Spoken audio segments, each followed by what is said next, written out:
اعوذ باللہ من الشیطان الرجیم بسم اللہ الرحمن الرحیم۔ حضرت انس بن مالک رضی اللہ تعالیٰ عنہ نے فرمایا کہ جب ہم گرمیوں میں نبی کریم صلی اللہ علیہ وآلہ وسلم کے پیچھے ظہر کی نماز دوپہر دن میں پڑھتے تھے تو گرمی سے بچنے کے لیے کپڑوں پر سجدہ کیا کرتے تھے۔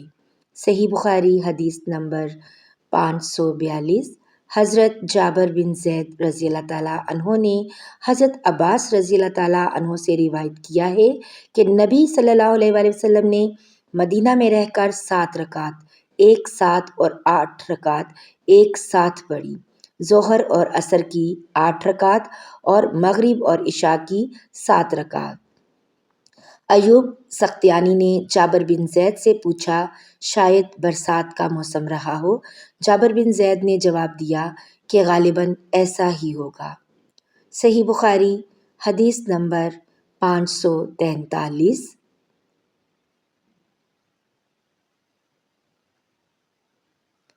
ہشام بن عروہ نے اپنے والد سے روایت کیا کہ حضرت عائشہ صدیقہ رضی اللہ تعالیٰ عنہا نے فرمایا کہ نبی صلی اللہ علیہ وآلہ وسلم عصر کی نماز ایسے وقت پڑھتے تھے کہ ان کے حجرے میں سے ابھی دھوپ باہر نہیں نکلتی تھی۔ صحیح بخاری حدیث نمبر 544۔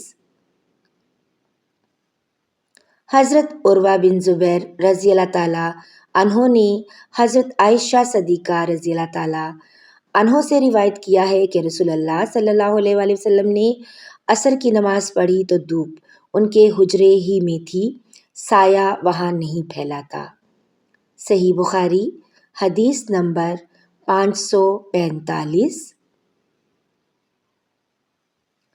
حضرت عائشہ صدیقہ رضی اللہ تعالیٰ عنہا سے روایت ہے کہ نبی کریم صلی اللہ علیہ وآلہ وسلم جب عصر کی نماز پڑھتے تو سورج ابھی میرے حجرے ہی میں جھانکتا رہتا، ابھی سایہ نہ پھیلا ہوتا تھا۔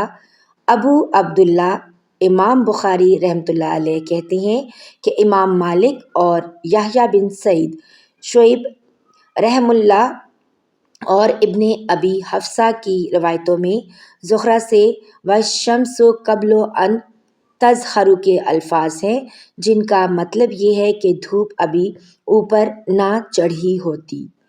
صحیح بخاری حدیث نمبر 546۔ سیار بن سلامہ نے بیان کیا کہ میں اور میرے باپ ابو اظہر اسلمہ رضی اللہ تعالیٰ عنہ کی خدمت میں حاضر ہوئے۔ ان سے میرے والد نے پوچھا کہ نبی کریم صلی اللہ علیہ وآلہ وسلم فرض نمازیں کن وقتوں میں پڑھتے تھے؟ انہوں نے فرمایا کہ دوپہر کی نماز جسے تم پہلی نماز کہتے ہو سورج ڈھلنے کے بعد پڑھتے تھے، اور جب عصر پڑھتے اس کے بعد کوئی شخص مدینہ کے انتہائی کنارے پر اپنے گھر واپس جاتا تو سورج اب بھی تیز ہوتا تھا۔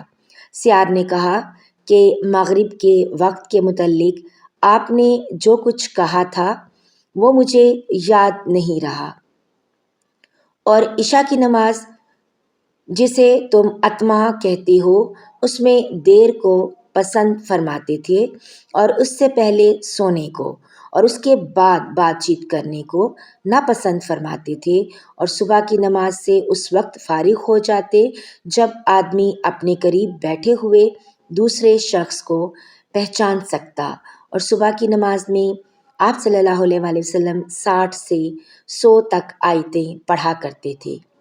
صحیح بخاری حدیث نمبر 547۔